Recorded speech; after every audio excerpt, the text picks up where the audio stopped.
अस्सलाम वालेकुम, मेरा नाम डॉक्टर अवैस अनवर है और अब हम बात करने जा रहे हैं चैप्टर नंबर 1 के टॉपिक की, जिसका नाम है रेगुलेटरी फंक्शंस ऑफ किडनी। अगर इस टॉपिक को आप ये कहें कि स्टेप्स ऑफ यूरिन फॉर्मेशन तो गलत नहीं होगा, बिकॉज जो किडनी के फंक्शंस हैं जिसके थ्रू वो ब्लड को फिल्टर करके यूरिन बनाती है, उन्हीं को रेगुलेटरी फंक्शंस कहा जाता है।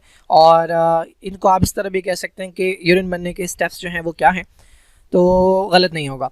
तो हमारे पास 3 मेन चीज़ें हैं जो हमने देखनी है। पहला स्टेप जो होता है, पहला जो फंक्शन है किडनी का, वो है हमारे पास अल्ट्रा फिल्ट्रेशन।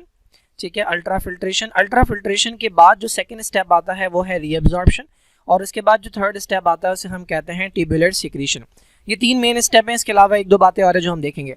देखिए, बहुत आसान सी बात है, हमें पता है कि किडनी का जो फंक्शन होता है वो होता है ब्लड को फिल्टर करना। तो वो जो फिल्ट्रेशन वाला स्टेप है वो कहलाता है अल्ट्रा फिल्ट्रेशन। अब जब ये फिल्टर करती है किडनी, तो फिल्टर होने के बाद जो फ्लूइड आता है किडनी के पास, उसमें कुछ चीज़ें काम की होती हैं और कुछ चीज़ें बेकार होती हैं। तो जो काम की चीज़ें होती हैं वो बॉडी से बाहर नहीं जानी चाहिए, तो उन्हें क्या कर लिया जाता है, उन्हें रीअब्जॉर्ब कर लिया जाता है। तो ये स्टेप कहलाता है रीअब्जॉर्प्शन, और ये सेलेक्टिव रीअब्जॉर्प्शन होती है, यानी चुन चुन के उन चीज़ों को निकाला जाता है। अच्छा, तीसरा स्टेप क्या है भाई? जब फिल्ट्रेशन हो रही थी, जब पहला स्टेप हो रहा था, तो कुछ ऐसे मॉलिक्यूल जो हमारे काम के नहीं थे वो इसे स्केप कर गए थे, यानी बच के निकल गए थे। तो किडनीज क्या करती हैं, नेफ्रॉन क्या करते हैं, उन्हें पकड़ पकड़ कर डालते हैं ताकि वो बॉडी से बाहर निकल जाएं। ये वाला स्टेप कहलाता है ट्यूबुलर सिक्रीशन। तो ये बेसिक ओवरव्यू है, बेसिक आइडिया है कि यूरिन फॉर्मेशन के क्या स्टेप्स होते हैं या किडनी के रेगुलेटरी फंक्शंस क्या होते हैं। लास्ट टाइम हमने ये न्यूरॉन का स्ट्रक्चर डिस्कस किया था। एक बात जो मैं बताना भूल गया वो ये है कि इसमें जो ऊपर ये वाला पार्ट है, बोमेंस कैप्सूल, प्रॉक्सिमल कॉन्वोल्यूटेड ट्यूब्यूल और डिस्टल कॉन्वोल्यूटेड ट्यूब्यूल, ये वाला हिस्सा जो है ये पाया जाता है किडनी के आउटर रीजन में, जिसको आपने नाम दिया था कॉर्टेक्स का। और ये जो लूप ऑफ हेनली है ये पाया जाता है किडनी के इनर रीजन में, जिसको हमने नाम दिया था मेडुला का। अगर मैं किडनी बना के दिखाऊं यहाँ पे, तो ये हमारे पास किडनी का बेसिक स्ट्रक्चर है। ठीक है, किडनी के अंदर हमने देखा था एक तो आउटर रीजन होता है, और उसके बाद इस तरह के तिकोन से एरियाज थे, कोन शेप एरियाज थे, जिन्हें हमने मेडुला का नाम दिया था। तो मैंने बताया था किडनी बनी होती है नेफ्रॉन से, तो नेफ्रॉन का कुछ पार्ट कॉर्टेक्स में होता है और कुछ पार्ट मेडुला में होता है। तो मैंने अभी आपको बताया कि जो बोमेंस कैप्सूल है, नेफ्रॉन शुरू जहाँ से होता है वो कॉर्टेक्स में होता है, और इसके बाद वाला पार्ट जो प्रॉक्सिमल कॉन्वोल्यूटेड ट्यूब्यूल है वो भी कॉर्टेक्स में है। फिर ये जा रहा है लूप ऑफ हेनली, फिर ये वापस आ रहा है मेडुला से, दोबारा कॉर्टेक्स में आता है, फिर डिस्टल कॉन्वोल्यूटेड ट्यूब्यूल भी यहीं होता है, और उसके बाद आती है कलेक्टिंग डक्ट। तो इस तरह से नेफ्रॉन जो है वो अपने आप को अरेंज करते हैं। तो आपको पता होना चाहिए कि कौन सा पार्ट कॉर्टेक्स में है। बोमेंस कैप्सूल, प्रॉक्सिमल कॉन्वोल्यूटेड ट्यूब्यूल और डिस्टल कॉन्वोल्यूटेड ट्यूब्यूल, और कलेक्टिंग डक्ट का कुछ पार्ट ये कॉर्टेक्स के अंदर होते हैं, और लूप ऑफ हेनले जो है और कलेक्टिंग डक्ट का मेजर पार्ट ये मेडुला के अंदर पाए जाता है। एक और बात लास्ट टाइम मैंने बतानी थी पिछली वीडियो के अंदर, वो ये थी कि हमने डिस्कस किया था कि जो आउटर रीजन होता है, ये जो आउटर रीजन होता है जिसे कॉर्टेक्स कहते हैं, ये डार्क होता है, और जो इनर रीजन होता है जिसे मेडुला कहते हैं वो लाइट होता है। तो ये जो आउटर रीजन कॉर्टेक्स जो है ये डार्क क्यों होता है, ये इसकी वजह से होता है। हमने लास्ट टाइम पढ़ा था कि ये जो बोमेंस कैप्सूल है, इसके साथ एक अदद कैपिलरीज का नेटवर्क होता है जिसे कहते हैं ग्लोमेरुलस। इन दोनों को मिलाकर हमने नाम दिया था मेल्फिजियन बॉडी का। तो ये जो मेल्फिजियन बॉडीज़ हैं ये बहुत ज़्यादा क्लोज बहुत ज़्यादा करीब एक दूसरे के साथ जो है वो मौजूद होती हैं, बहुत क्लोज मौजूद होती हैं, जिसकी वजह से ऐसा लगता है दाने दाने मौजूद हैं। तो इतना ज़्यादा कॉन्सेंट्रेटेड होने की वजह से ये हिस्सा डार्क नज़र आता है। तो कॉर्टेक्स जो है वो डार्क इस मेल्फिजियन बॉडी की वजह से या बोमेंस कैप्सूल और ग्लोमेरुलस की वजह से होता है। ओके, अब डिस्कस कर लेते हैं पहला स्टेप। इस बॉक्स के ऊपर मैं बाद में आऊँगा, पहले मैं आपको समझा दूँ। ठीक है, पहला स्टेप हमारे पास होता है अल्ट्रा फिल्ट्रेशन। यूरिन बनने का पहला स्टेप अल्ट्रा फिल्ट्रेशन है। अच्छा, ये जो अल्ट्रा फिल्ट्रेशन है ये नॉन सेलेक्टिव है। ठीक है, और अल्ट्रा का मतलब है ये माइक्रोस्कोपिक या मॉलिक्यूलर लेवल के ऊपर होती है। क्या मतलब है इसका? नॉन सेलेक्टिव होने का मतलब ये है कि ऐसा नहीं है कि कुछ चीज़ें, सेलेक्टेड चीज़ें जो हैं वो फिल्टर होकर आएंगी। हर वो चीज़ के जिसका साइज़ छोटा है वो फिल्टर होकर आ जाएगी।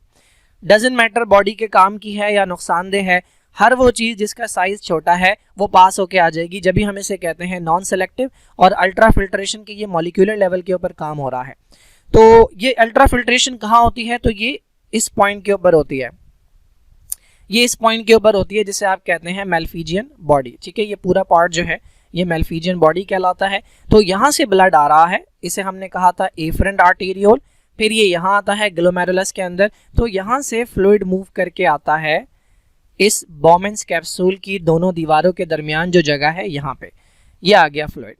अब ये होता कैसे, तो यहाँ पर मैं ये वाली दीवार बना रहा हूँ जो कैपिलरी की है, ये कैपिलरी की दीवार है, और पर्पल कलर से मैं दीवार बना रहा हूँ ये वाली बॉमेंस कैप्सूल की आगे वाली दीवार, ठीक है।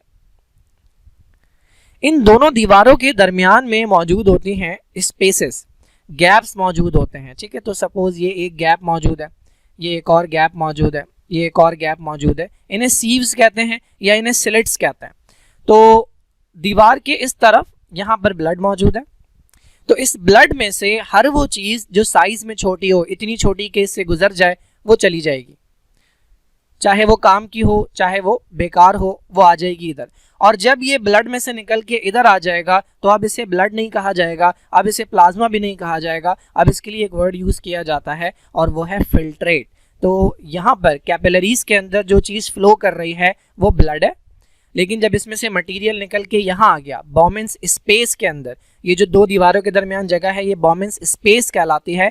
तो इस स्पेस के अंदर आने वाला जो मटेरियल है अब वो ब्लड नहीं कहलाएगा, अब वो प्लाज्मा नहीं कहलाएगा, अब वो कहलाएगा फिल्ट्रेट। तो आगे की पूरी कहानी जो है वो हम फिल्ट्रेट की सुनेंगे।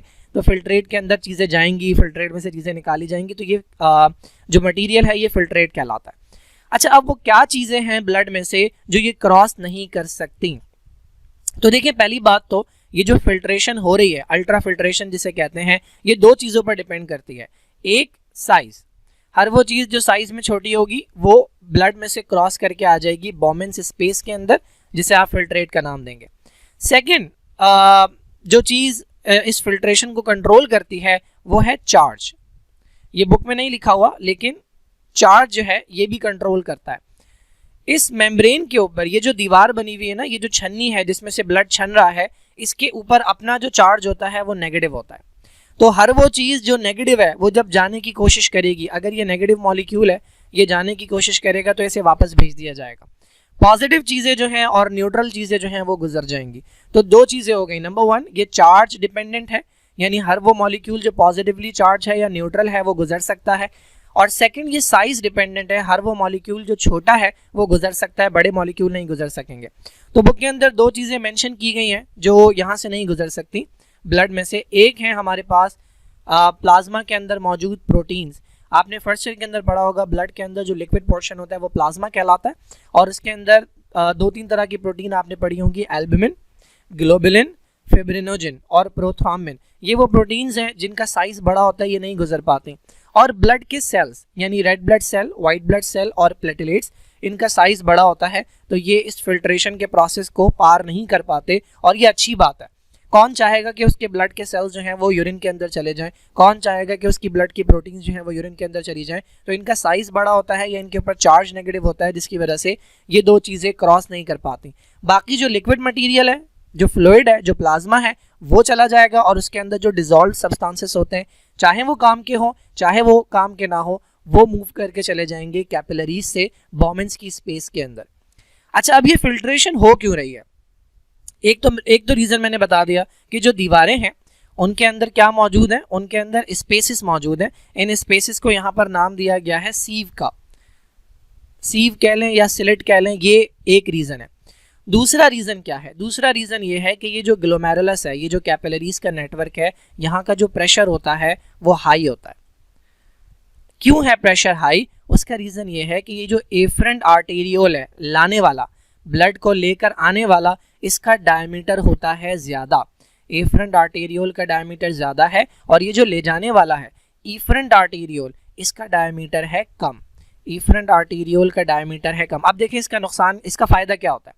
यहाँ से ज़्यादा ब्लड आ रहा है, ठीक है, और आगे नहीं जा पा रहा, तो यहाँ पर ब्लड क्या होता रहेगा? जमा होता रहेगा, जिसकी वजह से यहाँ का प्रेशर इंक्रीज होता है और यही प्रेशर जो है वो फोर्स करता है मटेरियल को कि वो यहाँ से मूव करके चला जाए बॉमेंस की स्पेस के अंदर। तो दो चीज़ें हैं जो फिल्ट्रेशन करवा रही हैं। नंबर वन, एक तो ये सुराख जो मौजूद हैं, सीव जो मौजूद हैं, होल्स जो मौजूद हैं वॉल्स के दरमियान, ये इन दोनों वॉल्स में मौजूद हैं, इस वाली वॉल में भी और इस पर्पल वाली वॉल में भी। और सेकेंड क्या है? प्रेशर जो है ग्लोमेरुलस के अंदर ज़्यादा है और उसका रीज़न क्या है? एफरेंट आर्टेरियोल का डायमीटर ज़्यादा है तो ज़्यादा ब्लड आ रहा है, इफरेंट आर्टेरियोल का डायमीटर कम है तो कम ब्लड आगे जा रहा है, तो ब्लड यहीं पर जमा हुआ है जिसकी वजह से प्रेशर जनरेट होता है और फिल्ट्रेशन होती है। ये बात भी यहाँ लिखी हुई है कि एक तो रीज़न ये है कि सीव लाइक स्पेसिस मौजूद हैं, ठीक है, होल्स मौजूद हैं, और दूसरा ग्लोमेरुलस का ब्लड प्रेशर ज़्यादा है। क्यों? क्योंकि जो डायमीटर है इन्होंने पहले इफरेंट बताया हुआ है, तो अगर एफरेंट का ज़्यादा था इफरेंट से तो इफरेंट का क्या होगा, इफरेंट का डायमीटर कम होगा एफरेंट से, तो इन्होंने इस तरह से बात लिखी हुई है कि diameter of afferent arteriole is much less than efferent arteriole, तो उसकी वजह से एक प्रेशर जनरेट होता है जिसे हाइड्रोस्टैटिक प्रेशर कहते हैं, जो पुश करता है फ्लूइड को कैपिलरीज से बॉमेंस की स्पेस के अंदर या बॉमेंस के कैप्सूल के अंदर। तो ये पहला स्टेप हो गया जिसे आप कहते हैं अल्ट्रा फिल्ट्रेशन। मैंने बताया था कि ये नॉन सेलेक्टिव है। नॉन सेलेक्टिव का मतलब वो चीज़ें जो काम की हैं वो भी इसमें आ गई और वो चीज़ें जो बेकार हैं वो भी इसमें आ गई, और कुछ चीज़ें ऐसी थी जो बेकार थी लेकिन वो यहाँ से फिल्टर होकर नहीं गई। क्या रीज़न हो सकता है उसका? शायद वो साइज़ में बड़ी हो, या रीज़न हो सकता है शायद उनके ऊपर चार्ज नेगेटिव हो, या रीज़न हो सकता है कि जल्दी में निकल गई हो, तो उन्हें भी पकड़ कर डाला जाएगा, जो काम की चीज़ें हैं उन्हें निकाला जाएगा। तो नेक्स्ट स्टेप जो होता है वो होता है रीअब्जॉर्प्शन। जो काम की चीज़ें हैं वो निकाली जाती हैं, वो रीअब्जॉर्ब की जाती हैं, और इसके बाद थर्ड स्टेप के अंदर उन चीज़ों को डाला जाएगा जो काम की नहीं थी लेकिन वो यहाँ से इस वाले स्टेप को स्केप कर गई थी, उन्हें पकड़ कर डाला जाएगा। तो यहाँ पर अल्ट्रा फिल्ट्रेशन जो है वो कंप्लीट होता है। ओके, तो नेक्स्ट स्टेप की तरफ चलते हैं। नेक्स्ट स्टेप है हमारे पास रीअब्जॉर्प्शन। मैंने बताया कि रीअब्जॉर्प्शन किसके रीअब्जॉर्प्शन की क्या ज़रूरत है, क्योंकि जो लिक्विड अभी फिल्टर होकर आया था उसके अंदर कुछ काम की चीज़ें मौजूद हैं। अब उन काम की चीज़ों को एनर्जी लगाकर निकाला जाएगा। एक्टिव रीअब्जॉर्प्शन का मतलब ये है कि सेल्स जो हैं वो एटीपी इस्तेमाल करेंगे, क्योंकि इन चीज़ों को यूरिन में नहीं जाने देना क्योंकि ये बॉडी की ज़रूरत है। तो एक्टिव रीअब्जॉर्प्शन होती है एनर्जी लगाकर उस फिल्ट्रेट में से, उस लिक्विड में से ये काम की चीज़ें निकाली जाएंगी। तो ये रीअब्जॉर्प्शन स्टार्ट होती है सेकंड पार्ट से। कौन सा सेकंड पार्ट है भाई? यहाँ पर तो हो गई थी फिल्ट्रेशन, ठीक है, इस पार्ट के अंदर हो गई थी फिल्ट्रेशन, यहाँ पे ग्लोमेरुलस था। अब ये जो फिल्ट्रेट है ये आगे मूव करना शुरू करेगा इस डायरेक्शन के अंदर। तो ये पहला पार्ट कौन सा है? This is known as PCT, proximal convoluted tubule. यहाँ पर भी रीअब्जॉर्प्शन होगी, फिर ये आगे जाएगा, यहाँ पर भी होगी, यहाँ पर भी होगी, यहाँ पर भी होगी, हर जगह रीअब्जॉर्प्शन होगी, लेकिन ज़्यादातर रीअब्जॉर्प्शन इस पार्ट के अंदर होती है। अराउंड 2/3 यानी 3 में से 2 हिस्से यहाँ पर रीअब्जॉर्ब कर लिए जाते हैं। क्या क्या रीअब्जॉर्ब होगा भाई यहाँ पे? तो तकरीबन पूरा का पूरा ग्लूकोज, क्योंकि ग्लूकोज बॉडी की ज़रूरत है तो ग्लूकोज बिल्कुल नहीं जाना चाहिए, सारा का सारा ग्लूकोज यहाँ पे रीअब्जॉर्ब हो जाता है। अमाइनो एसिड जिनसे प्रोटीन्स बनाने होते हैं, चूंकि वो साइज में छोटे थे या चार्ज उनके ऊपर नेगेटिव नहीं था तो वो भी फिल्टर होकर आ गए थे, इन्हें भी यहाँ पर कंप्लीटली रीअब्जॉर्ब कर लिया जाएगा। उसके बाद है वाटर, काफ़ी हद तक वाटर यहाँ पे रीअब्जॉर्ब हो जाता है। सोडियम और क्लोराइड सॉल्ट्स जो हैं वो भी यहाँ पर रीअब्जॉर्ब हो जाते हैं। अब अगर आपको रीअब्जॉर्प्शन नहीं समझ आती कैसे होती है तो मैं बताता हूँ। देखिए, हमने डिस्कस किया था कि ये जो ट्यूब्यूल्स हैं, पिछली वीडियो के अंदर हमने डिस्कस किया था कि ये जो ट्यूब्यूल्स हैं, प्रॉक्सिमल कॉन्वोल्यूटेड ट्यूब्यूल और डिस्टल कॉन्वोल्यूटेड ट्यूब्यूल, इनके अराउंड कुछ कैपिलरीज होते हैं, उन्हें हमने नाम दिया था पेरी ट्यूब्यूलर कैपिलरीज। मैंने बताया था कि ये एफरेंट आर्टेरियोल है, फिर इससे ये इफरेंट बनता है और ये आगे जाकर डिवाइड होता है। ये एक ब्रांच है, ये इसके अराउंड घूमेगी, ये दूसरी ब्रांच है, ये इसके अराउंड घूमेगी, ये कहलाती हैं पेरीट्यूबुलर कैपिलरीज। तो मैं इस वाले हिस्से को थोड़ा सा बड़ा करके बना रहा हूँ अगली स्लाइड में। ये आ गया अगली स्लाइड, ठीक है।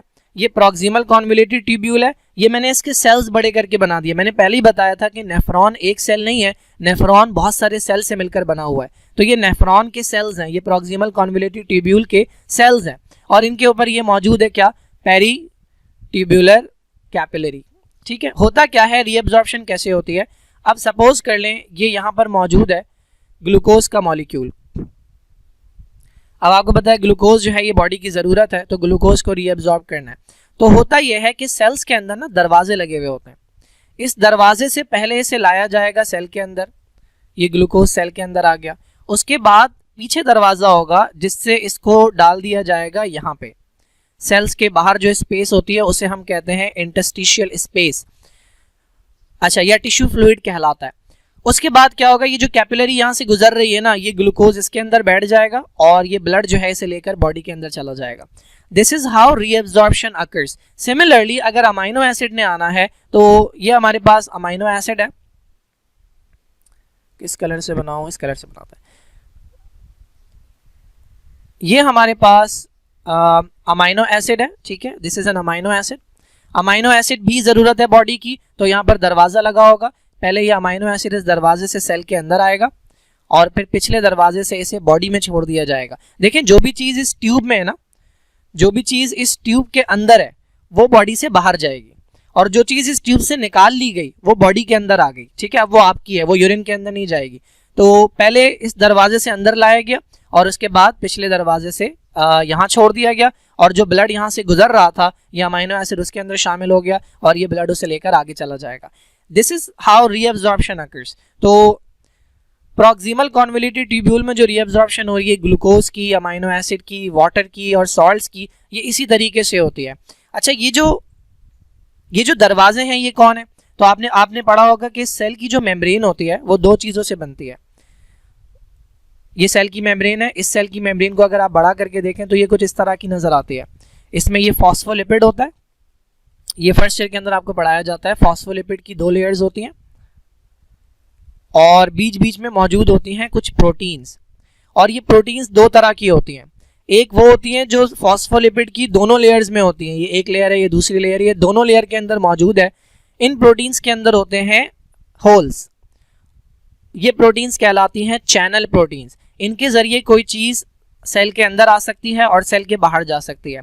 इसी तरह की एक और प्रोटीन्स होती हैं जिन्हें हम कहते हैं कैरियर प्रोटीन्स। उनके अंदर होल नहीं होते, लेकिन वो जब किसी चीज़ के साथ कंबाइन होती हैं तो उसे सेल के अंदर या बाहर ट्रांसपोर्ट कर देती हैं। तो बिल्कुल यही प्रोटीन्स है। ये जो दरवाजे मैं कह रहा हूँ ये दरवाजे नहीं है, ये बेसिकली ये प्रोटीन्स हैं जिनके थ्रू चीज़ें सेल के अंदर और सेल के बाहर जा सकती हैं। तो ये सेल की मेम्ब्रेन के अंदर ये प्रोटीन्स मौजूद होती हैं जिन्हें चैनल प्रोटीन या कैरियर प्रोटीन कहा जाता है। तो प्रॉक्सिमल कॉन्वोल्यूटेड ट्यूब्यूल के अंदर हमने डिस्कस कर लिया क्या हो रहा है। इसके बाद ये मूव करता है अगले पार्ट में, ये जो फिल्ट्रेट है। अब इसके बाद अगला पार्ट कौन सा है भाई? तो अगला पार्ट है ये, कहाँ चला गया? अगला पार्ट है ये, इसको हमने नाम दिया था loop of Henle. This is loop of Henle. इसके 2 पार्ट्स हैं, एक ये जो नीचे जा रहा है this is known as descending limb, और एक ये जो ऊपर आ रहा है this is known as ascending limb. और ये दोनों पार्ट कहाँ मौजूद हैं? ये दोनों पार्ट मेडुला में है। अब तक का जितना भी काम हुआ था वो आउटर रीजन में हुआ था किडनी के, जिसे हम कह रहे थे कॉर्टेक्स। तो अब ये जो फिल्ट्रेट है ये मूव करना शुरू करेगा इस पार्ट में, ठीक है, इस डायरेक्शन में और इस पार्ट में। पहले डिसेंडिंग लिम्ब में जाएगा फिर असेंडिंग लिम्ब में। अच्छा, ये जो डिसेंडिंग लिम्ब है ना, इसके बारे में कहा जाता है कि ये परमिएबल है टू वाटर, यानी जैसे जैसे इसमें से ये फिल्ट्रेट जाएगा ना, इसमें से पानी निकल जाएगा बाहर। ये जो वाटर के मॉलिक्यूल्स हैं ये बाहर आ जाएंगे, लेकिन सिर्फ वाटर आ सकता है बाहर, इसमें से कोई सॉल्यूट का पार्टिकल बाहर नहीं आ सकता। अब जब वाटर इसमें से निकल जाएगा तो ये जो फिल्ट्रेट यहाँ पहुंचेगा वो कैसा हो जाएगा? वो गाढ़ा हो जाएगा, कॉन्सेंट्रेटेड हो जाएगा। क्योंकि अगर किसी सॉल्यूशन में से आप पानी निकाल दें तो उसमें सॉल्यूट का अमाउंट ज़्यादा हो जाएगा, तो उसकी कॉन्सेंट्रेशन बढ़ जाएगी। तो जैसे जैसे फिल्ट्रेट नीचे आता जाता है इसमें से पानी निकलता जाता है। निकल के कहाँ आ गया? मेडुला के अंदर। मैंने कहा जो चीज़ इस ट्यूब से बाहर आ गई वो आपकी बॉडी की हो गई, ठीक है, वो यूरिन के अंदर नहीं जाएगा। तो यहाँ पर वाटर की रीअब्जॉर्प्शन हो रही है। अब ये जो कॉन्सेंट्रेटेड फिल्ट्रेट है ये आगे मूव करेगा। अब अगला पार्ट कौन सा है? अगला पार्ट है असेंडिंग लिम्ब। असेंडिंग लिम्ब से पानी नहीं निकल सकता, असेंडिंग लिम्ब से निकलता है सोडियम और क्लोराइड, यानी सॉल्यूट निकलते हैं, और ये एनर्जी लगाकर निकाले जाते हैं, सोडियम और क्लोराइड, ठीक है, सोडियम और क्लोराइड। अब देखिए यहाँ पर ये जो फिल्ट्रेट था ये कॉन्सेंट्रेटेड था, इसमें सॉल्यूट ज्यादा था और पानी कम। जब ये यहाँ से गुजर के ऊपर गया है तो इसमें से सिर्फ और सिर्फ सॉल्यूट निकाला गया, सिर्फ और सिर्फ सॉल्यूट निकाला गया, पानी नहीं निकाला गया। तो इसमें सॉल्यूट दोबारा से कम हो गया, तो इसकी कॉन्सेंट्रेशन दोबारा से कम हो गई, तो फिर से ये डाइल्यूट हो गया, ठीक है। यहाँ पर जो ये पहुँचता है इसे हम दोबारा कहते हैं डाइल्यूट। तो ये बात याद रखनी है कि जो डिसेंडिंग लिम्ब है ये परमिएबल है, किस चीज़ के लिए? वाटर के लिए। इसमें से पानी निकल सकता है और कोई चीज़ नहीं निकलेगी। और जो असेंडिंग लिम्ब है इसमें से सोडियम और क्लोराइड यानी सॉल्यूट निकल सकते हैं, इसमें से पानी नहीं निकल सकता। तो जो फिल्ट्रेट डिसेंडिंग लिम्ब में जाता है वो गाढ़ा होता चला जाता है, क्योंकि उसमें से पानी निकलता चला जाता है, वो कॉन्सेंट्रेटेड होता जाता है। और जब वो ऊपर की तरफ वापस आता है, कॉर्टेक्स की तरफ वापस आता है, असेंडिंग लिम्ब में मूव करता है, तो उसमें से सिर्फ सॉल्यूट निकलते हैं, जिसकी वजह से वो दोबारा डाइल्यूट होता जाता है।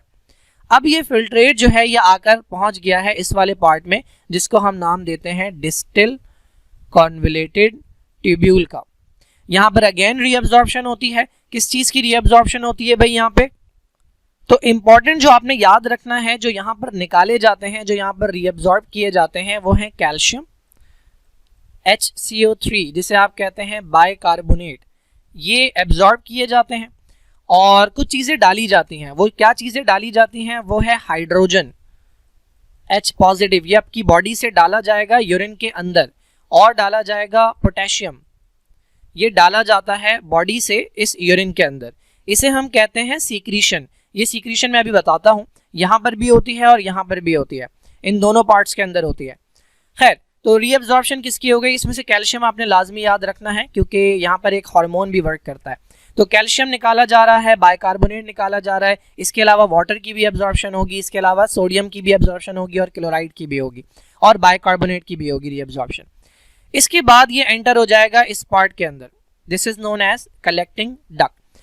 कलेक्टिंग डक्ट के अंदर फाइनल वाटर एडजस्टमेंट होती है, और ये होती है according to the need of the body. Body को कितनी नीड है उसके हिसाब से पानी जो है वो देखा जाता है कि कितना यूरिन के अंदर जाना चाहिए और कितना नहीं जाना चाहिए। तो यहाँ पर से वाटर की रीअब्जॉर्प्शन की जा सकती है depending on the need of the body, और ये भी एक हार्मोन के इन्फ्लुएंस से होती है। एक हार्मोन यहाँ पर आकर वर्क करता है। ये हम नेक्स्ट टॉपिक के अंदर डिस्कस करेंगे जब मैं हार्मोन्स बताऊंगा कि कौन से हार्मोन्स किडनी पर कहाँ कहाँ वर्क करते हैं। तो अगेन अगर मैं रीअब्जॉर्प्शन की बात करूँ तो रीअब्जॉर्प्शन प्रॉक्सिमल कॉन्वोल्यूटेड ट्यूब्यूल से स्टार्ट हो रही है। यहाँ पर ग्लूकोज सारा का सारा, अमाइनो एसिड सारे के सारे, इसके अलावा सॉल्ट और वाटर कुछ हद तक जो है वो रीअब्जॉर्ब कर लिया जाता है। रीअब्जॉर्प्शन का तरीका मैंने बता दिया कि जो सेल्स हैं पहले उनके अंदर आएगा मटेरियल, फिर पीछे वाले दरवाजे से बॉडी में छोड़ दिया जाएगा, और फिर जो कैपिलरी गुजर रही है वहां से वो मटेरियल लेके चली जाएगी। कहीं भी रीअब्जॉर्प्शन हो रही है वो ऐसा ही होती है। यहाँ पर भी रीअब्जॉर्प्शन ऐसा ही होगी, यहाँ पर भी रीअब्जॉर्प्शन ऐसा ही होगी, और यहाँ पर भी रीअब्जॉर्प्शन ऐसा ही होगी। जब ये फिल्ट्रेट दाखिल होता है डिसेंडिंग लिम्ब में तो इसमें से पानी निकल जाता है, जिसकी वजह से ये गाढ़ा हो जाता है। जब ये फिल्ट्रेट दाखिल होता है असेंडिंग लिम्ब में तो इसमें से सिर्फ सोडियम और क्लोराइड निकलते हैं, पानी नहीं निकलता, जिसकी वजह से दोबारा इसकी कॉन्सेंट्रेशन कम हो जाती है। जब ये फिल्ट्रेट जाता है डिस्टिल कॉन्वोल्यूटेड ट्यूब्यूल में तो इसमें से कैल्शियम की रीअब्जॉर्प्शन, बाइकार्बोनेट की रीअब्जॉर्प्शन, सोडियम क्लोराइड की रीअब्जॉर्प्शन, वाटर की रीअब्जॉर्प्शन, और दो चीज़ें इसमें डाली जाती हैं, हाइड्रोजन और पोटेशियम आयन डाला जाता है। उसके बाद ये फिल्ट्रेट दाखिल होता है किसमें? कलेक्टिंग डक्ट के अंदर, जहां पर फाइनल वाटर की एडजस्टमेंट होती है according to the need of the body. तो यहां देख लेते हैं भाई, जब फिल्ट्रेट गया डिसेंडिंग लिम्ब में तो डिसेंडिंग लिम्ब परमिएबल है वाटर के लिए और इम्परमिएबल है सॉल्यूट्स के लिए। ठीक है, पानी निकल सकता है, सॉल्यूट नहीं निकल सकते। उसके बाद आया असेंडिंग लिम्ब में। असेंडिंग लिम्ब से पानी नहीं निकल सकता, क्या निकल सकता है? सोडियम और क्लोराइड। तो सोडियम और क्लोराइड निकाले जाते हैं, और कैसे निकाले जाते हैं? बाय एक्टिव ट्रांसपोर्ट, यानी एनर्जी लगाकर निकाले जाते हैं, एटीपी का इस्तेमाल होता है। अच्छा जी, सोडियम और क्लोराइड जो बाहर निकाले जाते हैं वो ब्लड में शामिल हो जाते हैं। मैंने पहले ही बताया था कि जो जो चीज़ें बाहर निकाली जाएंगी वो ब्लड के अंदर शामिल हो जाएंगी, ताकि वो जमा ना हो यहाँ पर और वो बॉडी के अंदर वापस ले जाई जा सके। इसके बाद थर्ड स्टेप है हमारे पास, जैसे हम कहते हैं ट्यूबुलर सीक्रीशन। ट्यूबुलर का मतलब ये कहाँ होगा? ट्यूब्यूल्स में। कौन से दो ट्यूब्यूल्स हैं आपके पास? एक ये वाला एरिया है जिसे आप कहते हैं प्रॉक्सिमल कॉन्वोल्यूटेड ट्यूब्यूल, और एक ये वाला एरिया है जिसे आप कहते हैं डिस्टल कॉन्वोल्यूटेड ट्यूब्यूल। यहाँ पर चीज़ों को पकड़ पकड़ कर डाला जाता है। वो चीज़ें जो यहाँ पर आई थी, कुछ चीज़ें यहाँ से आती तो हैं लेकिन यहाँ से फिल्टर होकर नहीं जाती बल्कि भाग जाती हैं यहाँ से। तो मैंने बताया था कि ये आगे जाकर डिवाइड होगा तो ब्लड इधर भी जाएगा और इधर भी जाएगा। तो ये जो ब्लड है ना, जब ये यहाँ से गुजर रहा होता है तो वो उन चीज़ों को बाहर निकाल देता है। ये ब्लड जब यहाँ से गुजर रहा होता है तो इन चीज़ों को बाहर निकाल देता है। जैसे ये चीज़ें बाहर आती हैं, यहाँ जो सेल है वो पहले इसे अपने अंदर लाता है। उल्टा काम होता है, जो रीअब्जॉर्प्शन में होता है उसका उल्टा काम होता है। पहले ये इस सेल के अंदर लाएगा और फिर इसे यहाँ छोड़ देगा। मैं बनाकर दिखाता हूँ दोबारा। अच्छा, एक और स्लाइड के ऊपर मैं बनाता हूँ। तो देखिए भाई, ये हमारे पास प्रॉक्सिमल कॉन्वोल्यूटेड ट्यूब्यूल का पार्ट है। कहाँ है? नजर नहीं आ रहा। अल्लाह, एक तो हाँ, ये हमारे पास प्रॉक्सिमल कॉन्वोल्यूटेड ट्यूब्यूल है। ये इसके सेल्स हैं और ये इसके अराउंड कैपिलरी है जिसे पेरिट्यूबुलर कैपिलरी कहते हैं। ये हमारे पास डिस्टल कॉन्वोल्यूटेड ट्यूब्यूल का पार्ट है और ये इसके सेल्स हैं और ये पेरिट्यूबुलर कैपिलरी है। तो देखें, इस ब्लड के अंदर ना फ्लो होते होते ये वाला मटीरियल आया। अब इसकी ज़रूरत नहीं थी, ये वहाँ से भाग कर आया था। तो क्या होगा, ये ब्लड से लीक करके आएगा यहाँ पे। जैसे ये सेल्स देखेंगे, ये मटेरियल यहाँ पर मौजूद है, ये इसको पिछले दरवाजे से लेकर आएंगे अंदर, ठीक है, ये अंदर लेकर आएंगे और फिर अगले दरवाजे से इसे फेंक देंगे यहाँ।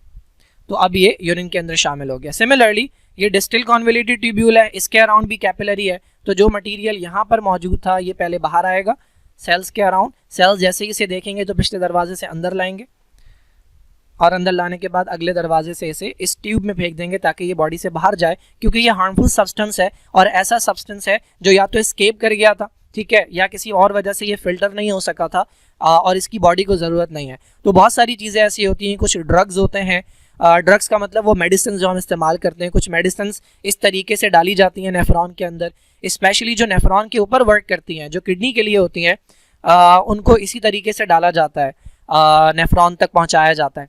इसके अलावा कुछ पॉइजन्स होते हैं, ठीक है, कुछ ऐसे केमिकल्स होते हैं जिनकी बॉडी को ज़रूरत नहीं है, उन्हें इस तरीके से नेफ्रॉन के अंदर डाला जाता है ताकि उन्हें बॉडी से एलिमिनेट किया जाए, बॉडी से निकाल दिया जाए। तो ये स्टेप है, ये कहलाता है ट्यूब्यूलर सीक्रेशन। क्यों कहलाता है ट्यूब्यूलर? क्योंकि ये ट्यूब्स के अंदर हो रहा है। कौन सी ट्यूब्स? प्रॉक्सिमल ट्यूब और डिस्टल ट्यूब, इन दोनों ट्यूब्यूल्स के अंदर हो रहा है, दैट इज व्हाई ये ट्यूब्यूलर सीक्रेशन कहलाता है।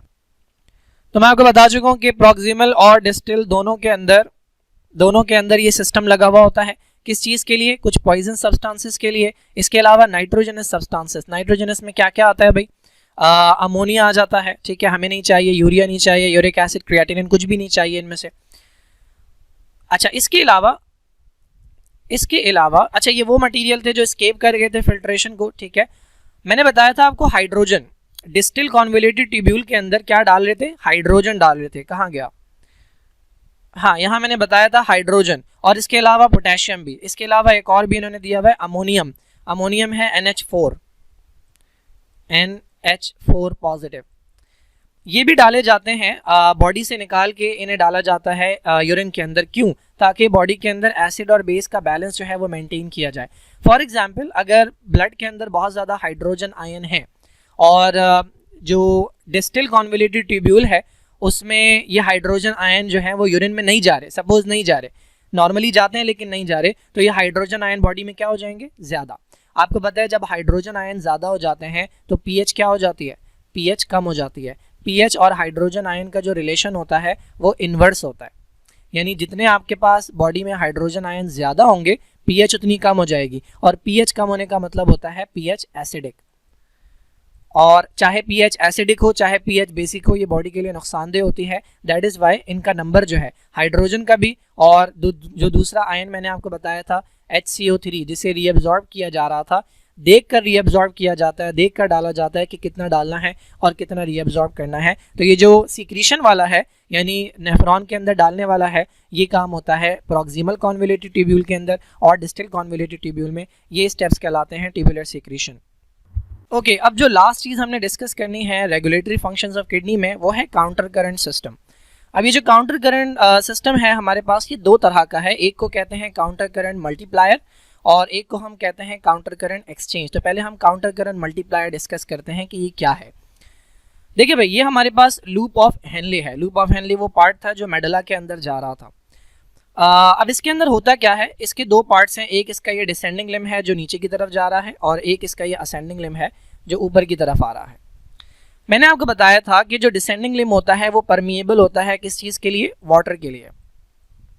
और जो असेंडिंग लिम्ब होता है वो परमिएबल होता है, या वो उसमें से जो चीज़ निकल के बाहर आती है वो होता है सोडियम और क्लोराइड, ठीक है। सॉल्यूट्स जो हैं यहाँ से बाहर आते हैं और ये एनर्जी लगाकर बाहर निकाले जाते हैं ATP का इस्तेमाल करके। तो ये एक्टिव ट्रांसपोर्ट है, जबकि जो वाटर है वो खुद ब खुद बाहर आता है, वो पैसिवली मूव करता है बिना एनर्जी के।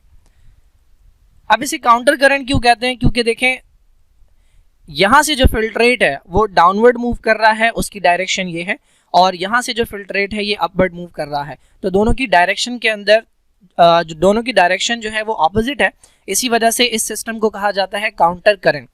मल्टीप्लायर क्यों कहा जाता है? देखिए, ये एक थोड़ा सा ना कॉम्प्लेक्स प्रोसेस है और इसे समझना इतना आसान नहीं है, बस मैं बेसिक्स बता रहा हूँ इसकी।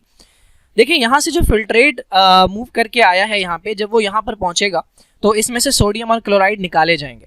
ये सोडियम और क्लोराइड कहाँ आ गए? इस पार्ट के अंदर। ये पार्ट जो है ये मेडुला है। इसकी वजह से मेडुला की कॉन्सेंट्रेशन क्या हो जाएगी? इसकी वजह से मेडुला की कॉन्सेंट्रेशन इंक्रीज हो जाएगी।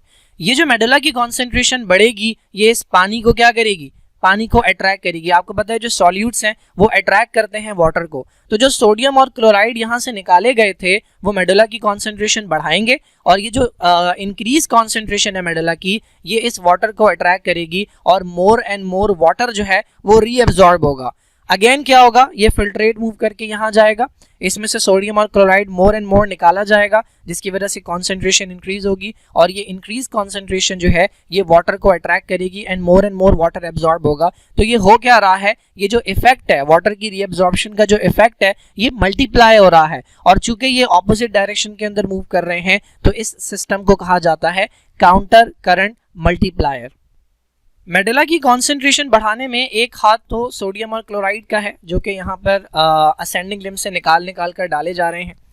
इसके अलावा मेडुला के अंदर कुछ अमाउंट यूरिया का भी मौजूद होता है और ये यूरिया जो है ये मेडुला के अंदर हायर का कॉन्सेंट्रेशन जो है ये प्रोड्यूस करता है। तो ये दोनों मेडुला को इस काबिल बनाते हैं, इतना ज़्यादा कॉन्सेंट्रेटेड बना देते हैं कि वाटर जो है वो मैक्सिमम वाटर रीअब्जॉर्ब होगा। इसकी ज़रूरत क्या है, इसका लॉजिक क्या है, क्यों इतना ज़्यादा वाटर रीअब्जॉर्ब होता है, ये मैं आपको तब बताऊंगा जब मैं वो बॉक्स एक्सप्लेन करूंगा जो मैंने स्टार्ट में इस टॉपिक के स्टार्ट में छुड़वाया था। तो ये तो हो गया काउंटर करंट मल्टीप्लायर। अच्छा, अब ये जो सोडियम और क्लोराइड यहाँ पर आ रहा है मेडुला के अंदर ये क्या कर रहा है, ये कॉन्सेंट्रेशन को बढ़ा रहा है। लेकिन आपको दूसरी तरफ नजर आ रहा है कि ये जो वाटर है ये भी निकल कर आ रहा है और अगर वाटर यहाँ पर जमा होने लगेगा तो कॉन्सेंट्रेशन क्या हो जाएगी, कॉन्सेंट्रेशन कम हो जाएगी। तो इससे बचने के लिए एक और सिस्टम है जिसे आप कहते हैं काउंटर करंट एक्सचेंज।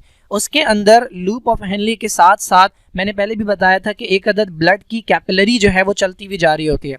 अगर मैं पीछे डायग्राम दिखाऊं तो हमने डिस्कस किया था कि ये एफरेंट आर्टेरियोल है, फिर ये ग्लोमेरुलस है, उसके बाद ये इफरेंट आर्टेरियोल है और इफरेंट आर्टेरियोल आगे जाकर डिवाइड हो रहा था। ये कैपिलरीज थी जिन्हें हमने कहा था पेरिट्यूबुलर कैपिलरीज। मैंने बताया इनका काम क्या था, यहाँ से जितनी भी रीअब्जॉर्प्शन होती है वो इसमें चली जाती है और कुछ मटेरियल अगर डालना होता है तो वो यही लेकर आती हैं।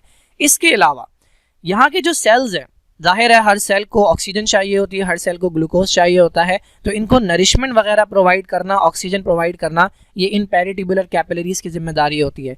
प्रॉक्सिमल कॉन्वोल्यूटेड ट्यूब्यूल को और डिस्टल कॉन्वोल्यूटेड ट्यूब्यूल को पेरिट्यूबुलर कैपिलरीज सप्लाई करती हैं और ये जो लूप ऑफ हेनली है इसको नरिशमेंट प्रोवाइड करना, इसको ऑक्सीजन प्रोवाइड करना, इसको ज़रूरत की चीज़ें प्रोवाइड करना इस वेसल की जिम्मेदारी है जिसका नाम है वासा रेक्टा, ये जो इसके साथ मेडुला के अंदर जाती है। तो एक काम तो इसका ये है कि इस लूप ऑफ हेनले के जितने भी सेल्स हैं उन्हें नरिशमेंट प्रोवाइड करना। What is the other function of वासा रेक्टा, यहाँ से जितना भी सोडियम और क्लोराइड निकलता है और यहाँ से जितना भी वाटर निकलता है उसका ज़्यादातर अमाउंट जो है वो शामिल हो जाता है इस वासा रेक्टा के अंदर और ये ब्लड जो है उसे लेकर चला जाता है। इसको भी काउंटर करंट इसलिए कहते हैं क्योंकि अगर आपको याद हो तो फिल्ट्रेट यहाँ से मूव कर रहा है इस डायरेक्शन के अंदर, ये फिल्ट्रेट की डायरेक्शन है, जबकि वासा रेक्टा के अंदर जो ब्लड फ्लो होता है वो ऑपोजिट डायरेक्शन के अंदर होता है। वासा रेक्टा के अंदर जो ब्लड फ्लो है वो लूप ऑफ हेनले की ऑपोजिट डायरेक्शन में। अब मज़े की बात क्या है, यहाँ से निकल रहा है सोडियम और क्लोराइड, कौन सा लिम्ब है ये, असेंडिंग लिम्ब। मैं वहाँ पर बनाता हूँ, ये हमारे पास असेंडिंग लिम्ब है और ये गुजर रहा है यहाँ से वासा रेक्टा, ठीक है, ये गुजर रहा है यहाँ से वासा रेक्टा। अब गौर करें, पहले ये किसके पास से गुजर रहा है, पहले ये गुजर रहा है असेंडिंग लिम्ब के पास से। असेंडिंग लिम्ब से क्या चीज़ निकल रही है, सोडियम और क्लोराइड। तो ये सोडियम और क्लोराइड शामिल हो गया इसके अंदर। जब सोडियम और क्लोराइड शामिल हो जाएगा इसके अंदर तो ब्लड की कॉन्सेंट्रेशन क्या हो जाएगी, ब्लड की कॉन्सेंट्रेशन इंक्रीज हो जाएगी। और जब ये इंक्रीज कॉन्सेंट्रेशन वाला ब्लड गुजरेगा अब की बार इसके पास से, कौन सा पार्ट है ये है डिसेंडिंग लिम्ब। डिसेंडिंग लिम्ब से क्या चीज़ निकलती है, वाटर। तो मोर एंड मोर वाटर जो है वो यहाँ से शामिल हो सकता है वासा रेक्टा के अंदर। क्यों? क्योंकि वासा रेक्टा के अंदर जो ब्लड है उसके अंदर बहुत ज़्यादा अमाउंट सॉल्यूट का मौजूद है जिसकी वजह से उसकी कॉन्सेंट्रेशन बढ़ गई है। तो जितना ज़्यादा ये ब्लड कॉन्सेंट्रेटेड होता है यहाँ से गुजर के आने वाला, उतनी ज़्यादा वाटर की रीअब्जॉर्प्शन इफेक्टिव होती है। वाटर की रीअब्जॉर्प्शन बहुत इंपॉर्टेंट पॉइंट है, मैं एक्सप्लेन करता हूँ क्यों। यहाँ तक की बात अगर समझ आ गई तो खाली लूप ऑफ हेनली जो है उसके दो पार्ट्स जो हैं ये कहलाते हैं काउंटर करंट मल्टीप्लायर और लूप ऑफ हेनले और वाजा रेक्टा के दरमियान जो एक्सचेंज हो रहा है ये कहलाता है काउंटर करंट एक्सचेंज। ये दोनों चीज़ें जो है ये मेडुला को इस काबिल बनाती हैं कि वो कॉन्सेंट्रेटेड से कॉन्सेंट्रेटेड रहे ताकि ज़्यादा से ज़्यादा मैक्सिमम वाटर की रीअब्जॉर्प्शन हो सके। अब मैं आपको लेके जाता हूँ बिल्कुल इस टॉपिक के शुरू में हमने ये बॉक्स छोड़ा था। तो देखें इंसान की बॉडी के अंदर एक एडल्ट मेल या फीमेल जो है उसकी बॉडी के अंदर अराउंड 5 लीटर्स से 6 लीटर्स के करीब ब्लड होता है, सिर्फ 5 लीटर टू 6 लीटर। यहाँ पर क्या बात की गई है, it is calculated that about 1100 to 2000 litres of blood flows through the kidney each day. आपकी बॉडी के अंदर ब्लड कितना है, 5 लीटर, सपोज 6 लीटर को छोड़ दें, 5 लीटर ब्लड है, जबकि किडनी से कितना गुजर रहा है एक दिन में, 2000 लीटर। 2000 लीटर। अगर ये सिर्फ 20 लीटर गुजर रहा होता तो 20 डिवाइडेड बाय 5 होता 4, यानी आपका पूरा ब्लड जो है वो एक दिन में 4 बार गुजरता है किडनी से, लेकिन ये गुजर रहा है 2000 लीटर। इसका मतलब तकरीबन 400 दफ़ा जो है वो आपका पूरा ब्लड फिल्टर होता है एक दिन के अंदर। ये इंपॉर्टेंट बात नहीं है, इंपॉर्टेंट क्या है, जो नेफ्रॉन्स हैं और जो कलेक्टिंग डक्ट हैं ये प्रोसेस करते हैं अबाउट 180 लीटर्स ऑफ फिल्ट्रेट। यानी जो ब्लड जो है हमने डिस्कस किया था कि यहाँ से जो ब्लड है, कहाँ गई वो डायग्राम, यहाँ से जो ब्लड है वो मूव करके जब यहाँ आ जाता है तो वो फिल्ट्रेट कहलाता है, और आगे जितना भी काम होता है वो फिल्ट्रेट का होता है। तो ये कह रहे हैं जो नेफ्रॉन से फिल्ट्रेट गुजरता है पूरे दिन में वो कितना है, वो है हमारे पास 180 लीटर। 180 लीटर फिल्ट्रेट का गुजरता है। अब सपोज कर लें वाटर की रीअब्जॉर्प्शन ना होती हो, बिल्कुल ना होती हो, तो ये 180 लीटर जो है ये आपकी बॉडी से निकल जाएगा। बॉडी में फ्लूइड है कितना, आपका ब्लड कितना है, 5 लीटर्स। 180 लीटर्स अगर आपकी बॉडी से यूरिन की शक्ल में निकल जाएगा तो बचेगा क्या आपके पास। तो इसका ज़्यादातर अमाउंट जो है ना वो कर लिया जाता है रीअब्जॉर्ब, और आप जो यूरिन पास करते हैं वो सिर्फ 1 to 2 लीटर्स ऑफ यूरिन होता है। 180 लीटर जो है वो फिल्ट्रेट है, उसको प्रोसेस किया जा रहा है, लेकिन जो यूरिन पास हो रहा है वो सिर्फ 1 से 2 लीटर है। क्या रीज़न है कि इतने में से सिर्फ इतना यूरिन पास किया जा रहा है, वो है रीअब्जॉर्प्शन। और कौन इंपॉर्टेंट है रीअब्जॉर्प्शन के लिए, मेडुला। ये जो काउंटर करंट मल्टीप्लायर हैं, ये जो काउंटर करंट एक्सचेंज है, ये मेडुला को इतना ज़्यादा कॉन्सेंट्रेटेड बनाते हैं कि इसमें से 180 लीटर में से सिर्फ इतना सा जो वाटर है या जो अमाउंट है वो यूरिन की शक्ल में जाता है। अगर इतना ज़्यादा फ्लूइड आपकी बॉडी से निकल रहा होता तो आपको हर वक्त ड्रिप्स लगा के रखनी पड़ती, वो भी मल्टीपल ड्रिप्स लगा के रखनी पड़ती, ताकि वो फ्लूइड जो है वो उसकी कमी ना हो। तो इतने ज़्यादा फ्लूइड में से 180 लीटर्स ऑफ फिल्ट्रेट में से सिर्फ एक या 2 लीटर यूरिन जो है वो बॉडी से जा रहा है। ये इस वजह से है कि उसका मैक्सिमम अमाउंट जो है, ज़्यादातर फिल्ट्रेट जो है वो रीअब्जॉर्ब कर लिया जाता है, और उसके लिए रिस्पॉन्सिबल है ये 2 सिस्टम जिन्हें आप कहते हैं वाजा रेक्टा, काउंटर करंट मल्टीप्लायर और काउंटर करंट एक्सचेंज। और एक और बात मैंने आपको बताया था कि फाइनल वाटर एडजस्टमेंट कहाँ होती है, वो होती है इस लास्ट पार्ट के अंदर जिसे आप कहते हैं कलेक्टिंग डक्ट। तो फॉर एग्जांपल रमज़ान है अगर, और आपने सहरी के बाद से आप पानी नहीं पीना है, तो पूरे दिन के अंदर आप पानी नहीं पियेंगे तो बॉडी को पता है पानी की कमी है। तो जो कलेक्टिंग डक्ट है इसके पास एक हार्मोन भेजा जाता है जो ज़्यादा से ज़्यादा वाटर को रीअब्जॉर्ब कर लेता है। जब वाटर रीअब्जॉर्ब हो जाएगा तो जो यूरिन पास होता है वो कॉन्सेंट्रेटेड होता है, गाढ़ा होता है। इसके बरक्स अगर आप दिन में 5-6 लीटर जो है वो पानी पी रहे हैं तो हार्मोन नहीं आएगा। जब हार्मोन नहीं आएगा तो वाटर की रीअब्जॉर्प्शन नहीं होगी और जो यूरिन पास होगा वो डाइल्यूट होगा। तो इस तरह से वाटर की एडजस्टमेंट की जाती है यूरिन के अंदर। यहाँ पर ये टॉपिक जो है ये ख़त्म होता है। नेक्स्ट वीडियो के अंदर हमने बात करनी है कि किडनीज़ जो हैं उनके ऊपर कौन से हार्मोन्स वर्क करते हैं और नेफ्रॉन्स जो हैं उनकी 2 टाइप्स कौन सी होती हैं। आई होप समझ आया होगा।